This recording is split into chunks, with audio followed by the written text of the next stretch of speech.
Saudara, untuk membantu meningkatkan ketahanan pangan, Kementerian Imigrasi dan juga Pemasyarakatan mengoptimalisasi lahan tidur di wilayah Nusa Kambangan.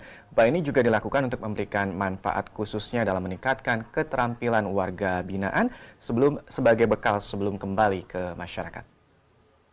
Ya, siapa yang menyangka jika Pulau Nusa Kambangan yang terkesan menyeramkan ternyata memiliki potensi yang cukup besar dalam mengembangkan atau meningkatkan ketahanan pangan melalui pemberdayaan sejumlah warga binaan. Lalu apa saja komoditi yang dikembangkan di Nusa Kambangan ini? Jangan kemana-mana, yuk kita nyebrang ke Pulau Nusa Kambangan.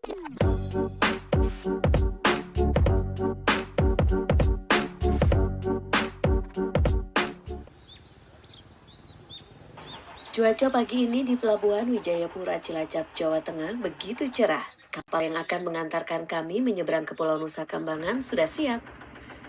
Hanya membutuhkan waktu sekitar 15 menit untuk menyeberang ke Pulau Nusa Kambangan. Dari kejauhan pulau ini begitu indah membentang. Namun begitu mendekati pulau membuat kita tersadar bahwa pulau ini bukanlah pulau wisata, melainkan kawasan cagar alam sekaligus area lembaga permasyarakatan dengan tingkat keamanan tinggi. Akses keluar masuk pun terbatas.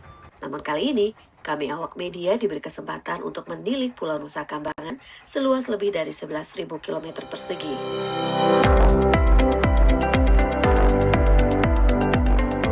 Di balik kesan menyeramkan, ada potensi yang membanggakan di pulau ini.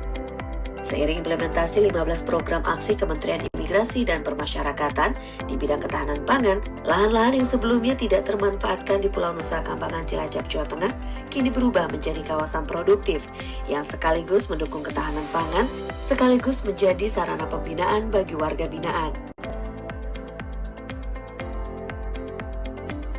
Di pulau yang identik dengan lembaga permasyarakatan berpengamanan tinggi ini memiliki citra yang berbeda sejak menjadi sentra produksi yang dikelola jajaran permasyarakatan bersama warga binaan.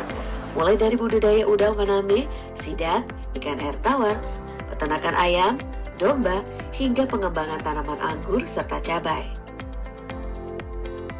Melalui keterlibatan langsung dalam kegiatan pertanian, perikanan, dan peternakan, para warga binaan memperoleh keterampilan baru yang dapat menjadi bekal setelah kembali ke masyarakat.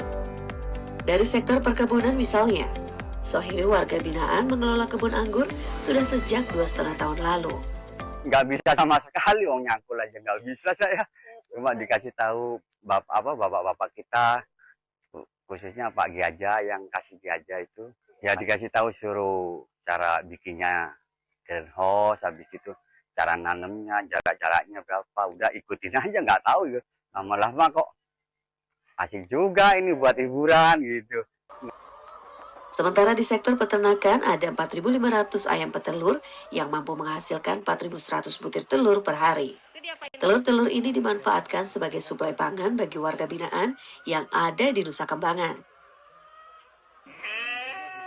Sedangkan untuk budidaya domba Garut dikelola warga binaan yang bertugas sebagai tim ngarit atau mencari makan, tim menjaga kandang termasuk memberi makan hingga tim bersih-bersih. Anakan domba-domba berusia 5 hingga 6 bulan seberat 14 kg ini akan dijual ke pedagang sate Cilacap dengan kisaran 600 sampai 700 ribu rupiah per ekor. Budidaya lainnya yang memiliki ekonomi tinggi adalah udang faname dan sidat. Di lahan seluas 7,5 hektar ini, 11 juta udang jenis faname dibudidayakan. Di sini menjadi tempat pembesaran udang hingga 120 hari. Satu warga binaan akan mengelola satu kolam. Setiap hari mereka rutin memberi pakan, obat-obatan, hingga treatment. Hasilnya tak main-main. Udang faname Nusa Kambangan telah masuk ekspor hingga ke negara Amerika Serikat.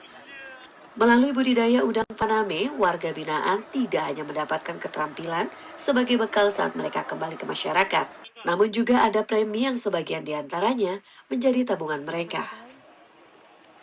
Bermanfaat sekali Bu, menambah pengalaman kami juga, dan kami juga di sini kan biar nggak jenuh juga. Kalau di lapas juga kan jenuh, kalau di sini ada pengalaman, sana kalau udah bebas juga ada pengalaman lah.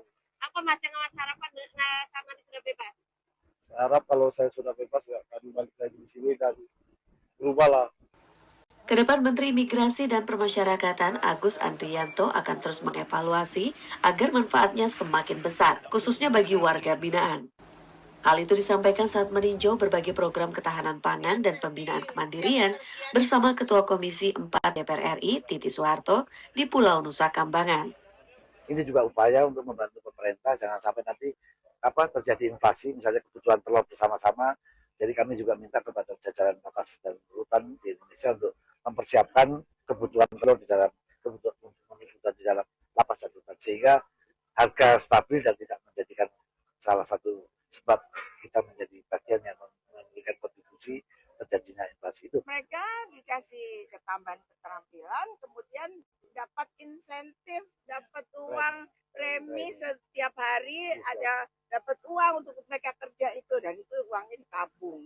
Nih kalau misalnya dia keluar bisa bekal untuk mereka gitu. Itu Sebelum menjalani berbagai kegiatan, para warga binaan menjalani asesmen baik secara perilaku, psikologi, pendidikan, hingga minat yang mereka akan jalani. Sekitar 5 bulan. Apa yang udah didapat nih, Mas? Alhamdulillah, satu wawasan, ilmu juga yang buat bermanfaat buat saya sendiri saat nanti misalkan saya udah kembali ke masyarakat dan berguna untuk masyarakat juga itu. Transformasi Nusa Kambangan menunjukkan bahwa permasyarakatan tidak hanya berbicara tentang menjalani pidana, tetapi juga membangun harapan, keterampilan, dan kesempatan baru. Ya, tak hanya program ketahanan pangan semata, namun program ini juga memberikan bekal bagi warga binaan di Pulau Nusa Kambangan ini untuk nantinya menjadi bekal bagi mereka saat kembali ke masyarakat. Demikian informasi yang dapat kami sampaikan, saya Kawidia kembali ke studio.